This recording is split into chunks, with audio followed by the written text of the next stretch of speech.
¿Alguna vez habéis pensado, justo al terminar de leer un libro, cómo me gustaría poder olvidarme de todo lo que ha sucedido para volver a leerlo por primera vez?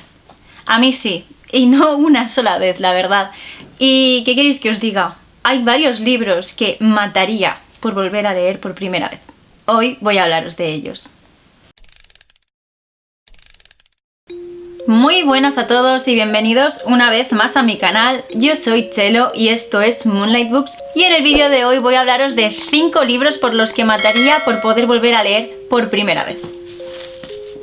Aquí los tengo. Es una sensación que no me la han dejado pocos libros, y no significa que estos tengan que ser mis 5 libros favoritos o los que más me han marcado, sino que simplemente los disfruté tanto o su proceso de lectura fue una aventura tan extrema que me encantaría volver a vivirlo, me encantaría volver a pasar por todo eso, por esas emociones en las que me sumieron estas historias, y de verdad que mataría por volver a leerlos por primera vez. Es una necesidad. Firmaría donde fuera con tal de poder hacerlo.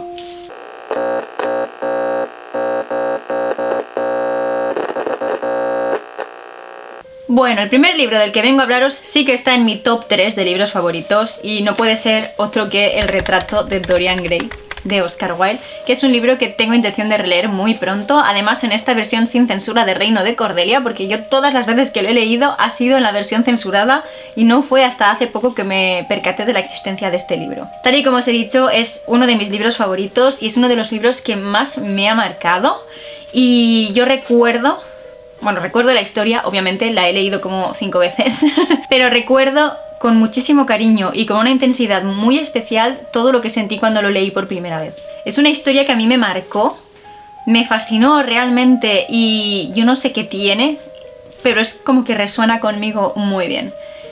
Es más, recuerdo que me inspiró profundamente para escribir, y creo que el relato que escribí justo después de haber leído esta novela es de lo mejor que he escrito nunca.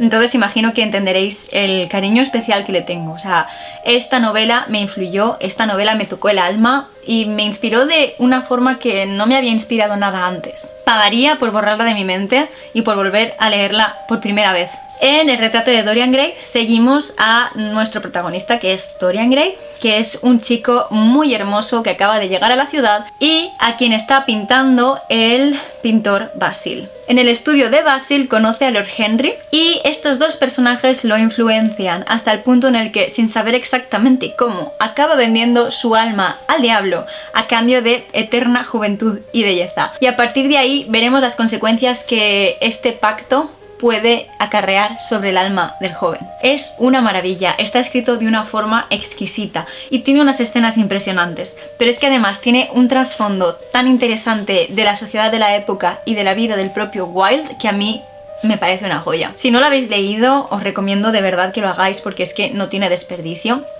Es cierto que es un clásico gótico, pero es bastante cortito, se lee súper fácil, y yo, al igual que Dorian Gray, vendería mi alma al diablo por olvidarme de todo lo que sucede y poder leerlo por primera vez. También pagaría por olvidarme de lo que sucede en Rebecca de Daphne du Maurier. Esta fue una de mis mejores lecturas del año pasado, de verdad que disfruté muchísimo de este libro, me obsesioné tanto como la protagonista con la difunta Rebecca, y fue todo un viaje para mí. Sentía como que estaba en Manderley, sentía como que el fantasma de Rebecca me observaba desde los rincones más oscuros de mi casa, y fue una sensación genial. La primera mitad de este libro me pareció deliciosa, de verdad que era como si estuviera allí. Se me pegó totalmente la obsesión de la protagonista por Rebecca y esa necesidad de descubrir qué es lo que pasa, qué es lo que sucedió, por qué murió, en fin, me pareció tremendo. Y la segunda mitad sí que es cierto que me flojeó un poco, que es el motivo por el que sé que si alguna vez releo este libro no lo disfrutaré tanto como antes, y por el que me gustaría poder olvidarlo.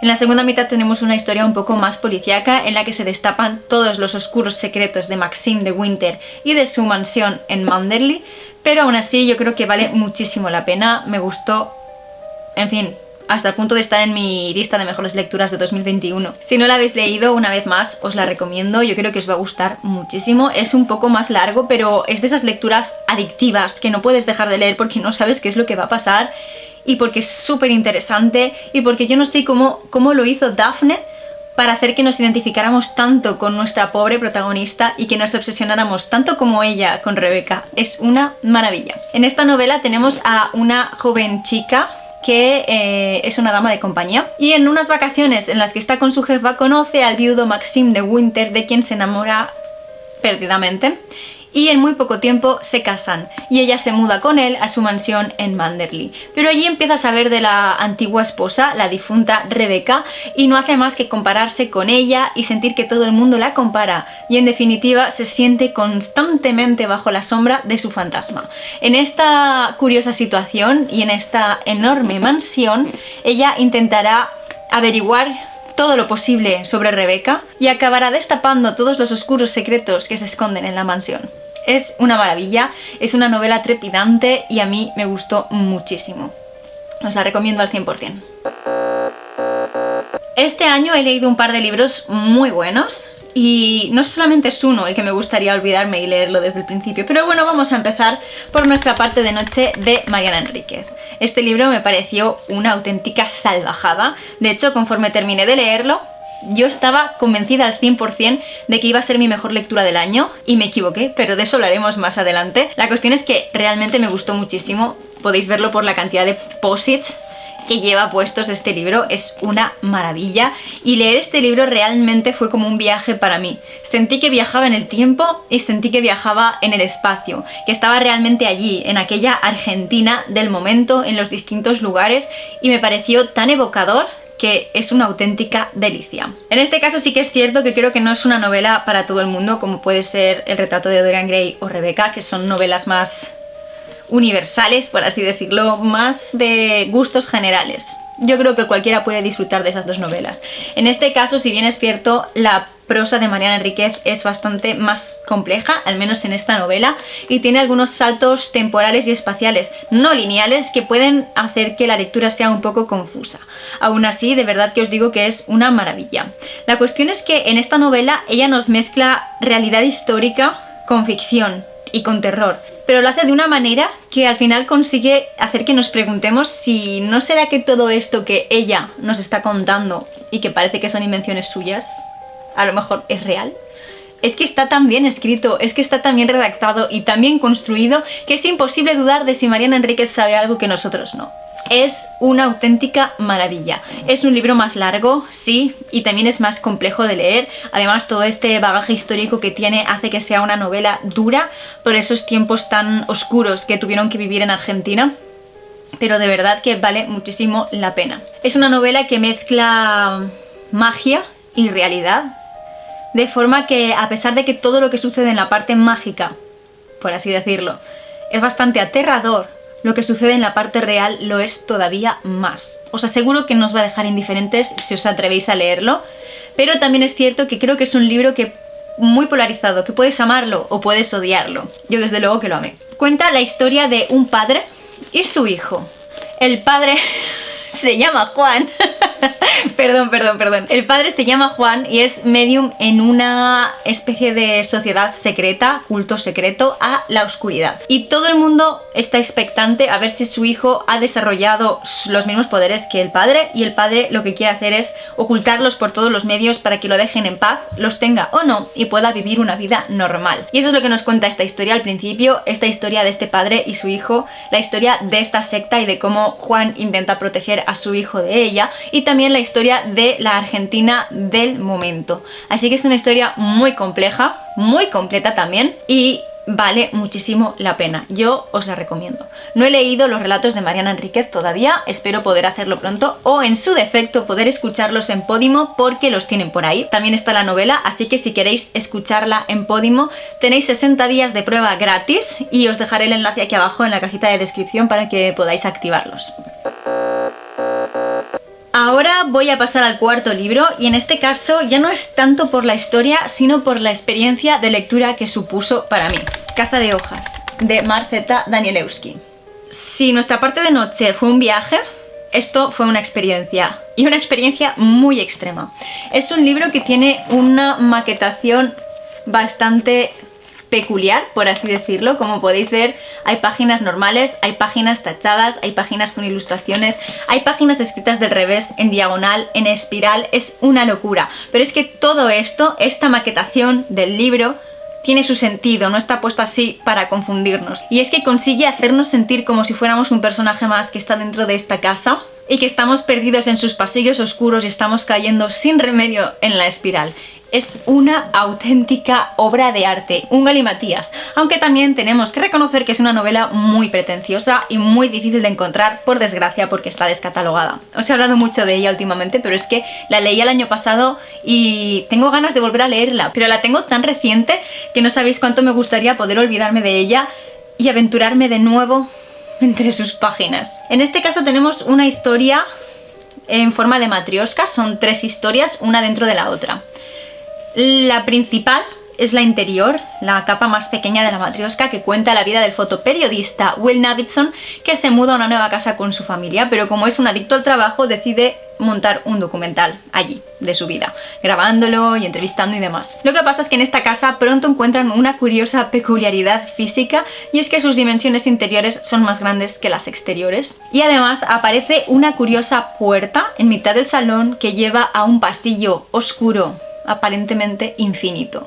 Aquí lo que veremos son las distintas expediciones que se hacen al interior de este pasillo, a esta especie de espacio inexistente que hay dentro de la casa, y lo que van a encontrar allí. Es una de esas novelas tan complejas, ya no por lo que cuentan, sino por la estructura que tiene, que nos da dolor de cabeza cuando lo estamos leyendo, y yo creo que es toda una experiencia. Me gustaría de verdad olvidarme de ella, pero es que me impactó tanto que creo que va a ser imposible. Me impactó por su diseño, por su maquetación y por lo bien pensada que estaba en todos sus sentidos, pero también porque de verdad que consiguió darme miedo en algunos momentos, y eso pocos libros lo hacen. Así que si conseguís haceros con un ejemplar de estos, si os los encontráis por algún sitio o si veis a alguien que lo vende, no lo dudéis y compradlo, porque no os va a dejar indiferentes. Esta novela os va a marcar. Vais a sentir que formáis parte de esta matrioska de historia que os he dicho, y que sois la 4ª capa, lo cual da bastante miedo. ¿Qué queréis que os diga? Y bueno, por último, como ya os he dicho antes, después de leer Nuestra parte de noche, yo estaba convencida de que ya había llegado al mejor libro del año, pero me equivocaba, ya que leí El secreto de Donna Tartt. Y vosotros me entendéis porque hemos hecho una lectura conjunta y lo habéis sufrido conmigo. Esta novela es una maravilla, de verdad, no puedo recomendarosla lo suficiente. También tiene su buena dosis de posits porque es arte puro, tiene un mogollón de referencias. También es una novela pretenciosa, no vamos a negarlo, y encima es muy gorda, pero es de esas novelas que si tuvierais tiempo podríais leer del tirón, de verdad. Es una maravilla. Y no sabéis cuánto pagaría por olvidarme de ella y poder leerla por primera vez, porque para mí esta novela marcó mi vida. Bueno, tiene varias partes. La parte del principio, lo que a mí me sucedió es que el narrador, nuestro narrador es el protagonista, y consigue bajarnos a su nivel, consigue meternos en la historia y que sea como si estuviéramos andando a su lado. Y tenemos la misma obsesión que tiene él por los estudiantes de griego y queremos formar parte de su grupo a toda costa. Entonces tiene esta primera parte que es realmente idílica de la vida de estos estudiantes cuando él consigue entrar en el grupo, de las fiestas, de los días de estudio, y es una maravilla. Lo que parece el final de la historia, que es el asesinato que cumplen, no es un spoiler, está en la primera página, sucede a mitad del libro. Y de pronto nos quedan 400 páginas de historia en las que no sabemos qué es lo que va a pasar.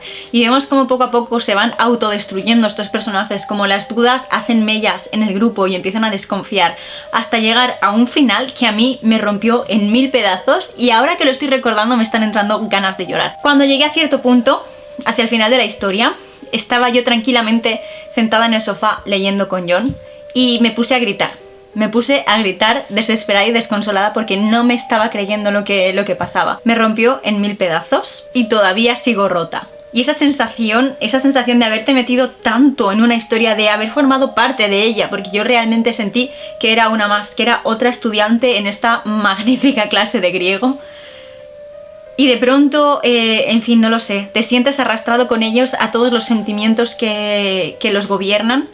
y es algo mágico. Sentir que formas parte de algo así, que un libro te atrape con sus páginas y te meta dentro, es algo muy fuerte y pocos libros lo consiguen, de verdad. Y yo no sé si en una segunda lectura, que la pienso hacer obviamente, volverá a sucederme lo mismo, volveré a sentirme tan dentro de la historia o esa magia de la primera vez se perderá. Me da mucho miedo eso, la verdad, no voy a mentiros, porque es que este libro está en mi top 3 de libros favoritos y muy posiblemente se haya puesto en primer lugar, y eso es muy fuerte, de verdad. No sabéis lo mucho que me ha marcado esta historia, no sabéis lo mucho que ha significado para mí y no sabéis la crisis de identidad que supone que haya desbancado el retrato de Dorian Gray. En fin, en esta historia tenemos a nuestro protagonista que entra a la universidad y se obsesiona con el grupo de estudiantes de griego. Al principio no puede entrar en su clase, pero tras ayudarlos a hacer los deberes o las tareas un día, lo acaban aceptando. Y entonces, en cuanto empieza a formar parte de este grupo, todo parece idílico. Pero a mitad historia le revelan un oscuro secreto para hacerle partícipe un poco más del grupo y para que esté de su lado en el caso en el que cumplan su plan, que es matar a Bunny. Y efectivamente lo hacen, tal y como os he dicho, justo en la mitad del libro.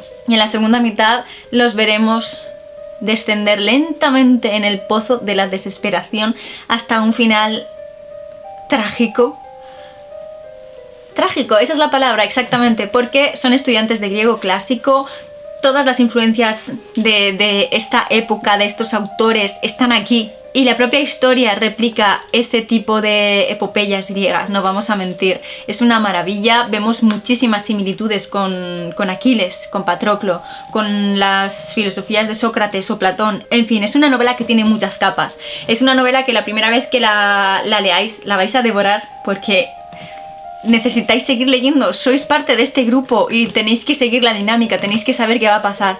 Pero yo creo que es de esas novelas que requieren una segunda lectura en profundidad para conseguir empaparnos de todas las referencias y de todas las influencias y de todas las citas que incluye. Es que Donna Tartt tardó 10 años en escribirla y se nota, de verdad que se nota. Yo no puedo recomendar este libro lo suficiente. Ya sabéis que monté una lectura conjunta adrede para que lo leyerais y poder comentarlo con vosotros, porque es uno de esos libros que conforme lo lees necesitas que alguien comparta tus opiniones, necesitas que alguien comparta tus penas, necesitas que alguien llore contigo por lo que sucede al final. Yo todavía no lo he superado.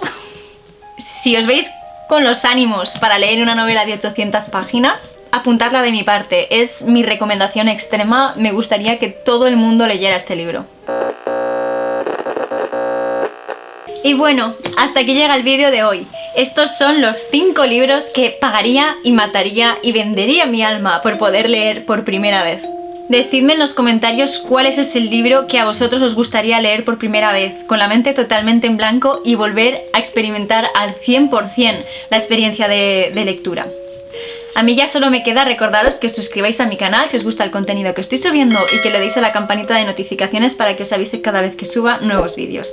Recordad que subo 2 vídeos cada semana, los miércoles y los domingos. Y si queréis contenido literario 24/7, podéis seguirme en mis otras redes sociales. Os dejo los enlaces directos aquí debajo en la cajita de información del vídeo, sobre todo en Instagram y en TikTok, que es donde estoy más activa. Y por último, quería dedicar un momentito a agradecerles a mis mecenas de Patreon el apoyo que me están dando. Muchísimas gracias de todo corazón. Y a recordaros que si queréis y podéis ayudarme un poquitito económicamente, tenéis el enlace a Patreon también aquí debajo en la cajita de descripción, y ahí os explico todo lo que tenéis que hacer, los distintos tipos de suscripción, las ventajas que obtenéis en cada una de ellas y demás. Y hasta aquí llega este vídeo, hasta aquí mi momento hablando de estos libros que de verdad, ojalá pudiera olvidarme de ellos, borrarlos de mi mente y leerlos por primera vez. Espero que lo hayáis disfrutado, espero que me digáis cuál es ese libro para vosotros y yo me despido hasta el próximo vídeo.